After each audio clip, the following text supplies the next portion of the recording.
అతనిది పేద కుటుంబం. పాన్ షాప్ నడిపితే తప్ప ఇల్లు గడవని పరిస్థితి. రోజుకు అంతంత మాత్రమే ఆదాయం. అయినా వారి దాంపత్యంలో ఎక్కడా ప్రేమ తగ్గలేదు. భర్త అంటే భార్యకు అనంతమైన గౌరవం. అందుకే తన భర్త పరిస్థితిని అర్థం చేసుకుని ఎలాంటి కోరిక కోరదు. అందరితో సర్దుకుని పోయి సంసారం సాగిస్తుంది. ఇక భర్తకు కూడా భార్య అంటే అనంతమైన ప్రేమ. ఆమె అడగక ముందే ఏమైనా చేయాలని ఆలోచిస్తూ ఉండేవాడు. ఈ క్రమంలోనే ఒక సర్ప్రైజ్ ప్లాన్ చేశాడు. అతని సర్ప్రైజ్కు సోషల్ మీడియాలో ప్రశంసలు గుప్పిస్తున్నారు నెటిజన్లు. ఇంతకు ఆ సర్ప్రైజ్ ఏంటో ఈ స్టోరీలో తెలుసుకుందాం. ఈ ఫోటోలో కనిపిస్తున్న వ్యక్తి పేరు అభిషేక్ యాదవ్. ఇతను ఉత్తరప్రదేశ్ కాన్పూర్లో నివసిస్తున్నాడు. జీవనం గడవడం కోసం అదే ఊళ్ళో HAL సర్కిల్ దగ్గర చిన్న పాన్ కొట్టు పెట్టుకున్నాడు. కస్టమర్స్ పాన్ కొనుగోలు చేస్తే తప్ప అతని కుటుంబం గడవని పరిస్థితి. షాప్ రెంట్ మొదలు ఇంటి బాడుగా నిత్యావసరాలు అన్నీ పాన్ షాప్ ద్వారా వచ్చే ఆదాయంతోనే సరిపెట్టుకోవాల్సి ఉంటుంది. ఇలా సంసారాన్ని నెట్టుకొస్తున్న అభిషేక్ యాదవ్కు ఏడాది క్రితం పెళ్లి జరిగింది.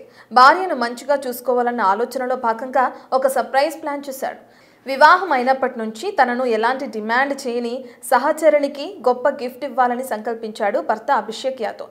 ఈ క్రమంలోనే ప్రతిరోజు పాన్ షాప్కి వచ్చే చిల్లర నాణ్యంతో 20 రూపాయల కాయిన్స్ను దాచిపెడుతూ వచ్చాడు. అలా ఏడాది పాటు కూడబెట్టిన నగదు దాదాపు ₹1,00,000 అయింది. ఆ కూడబెట్టిన ₹1,00,000 మొత్తం కాయిన్ల రూపంలో ఉండటం విశేషం. కాయిన్స్ ఉన్న బ్యాగ్ను తీసుకుని జ్యువెలరీ షాప్కు వెళ్ళాడు అభిషేక్. తన భార్యకు మంచి గొలుసుకొని ఆమె మెడలో వేయాలని భావించాడు. ఇతని కష్టానికి విధి కొంత అడ్డగించింది.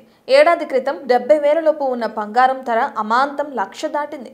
గొలుసు కావాలంటే కనీసం తులం బంగారం అయినా అవసరం అవుతుంది. ఒకవైపు బంగారం ధరకు రేఖలొచ్చిన పరిస్థితి. అయినప్పటికీ ఎక్కడా తగ్గకుండా మనోధైర్యాన్ని కోల్పోకుండా డబ్బులను కూడబెడుతూ వచ్చాడు అభిషేక్. ఇదిలా ఉంటే ₹1,00,000 కాయిన్స్ రూపంలో ఉండటంతో షాప్ వారు ఆభరణాలు ఇచ్చేందుకు నిరాకరించారు. దీంతో ఏం చేయాలో పాలుపోక అభిషేక్ తన కుటుంబ నేపథ్యాన్ని బంగారు షాప్ యజమాని మహేష్కు వివరించాడు.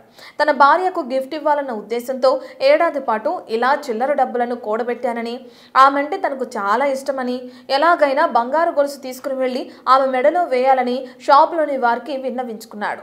సీన్ కట్ చేస్తే అతని ప్రాధేయతను, అమాయకత్వాన్ని, నిజాయితీని, భార్యపై ఉన్న ప్రేమను గుర్తించిన షాప్ యజమాని బ్యాగ్లోని చిల్లర డబ్బులు లెక్క పెట్టకుండానే ₹1,00,000 విలువైన బంగారు గొలుసిచ్చి పంపించారు. ఈ వీడియో సోషల్ మీడియాలో వైరల్ కావడంతో నెటిజన్లు అతని క్యారెక్టర్కు ఫిదా అవుతూ కామెంట్స్ చేస్తున్నారు. ఇది pan shop Abhishek surprise story. దీనిపై మీ అభిప్రాయాన్ని కామెంట్ రూపంలో తెలియజేయండి.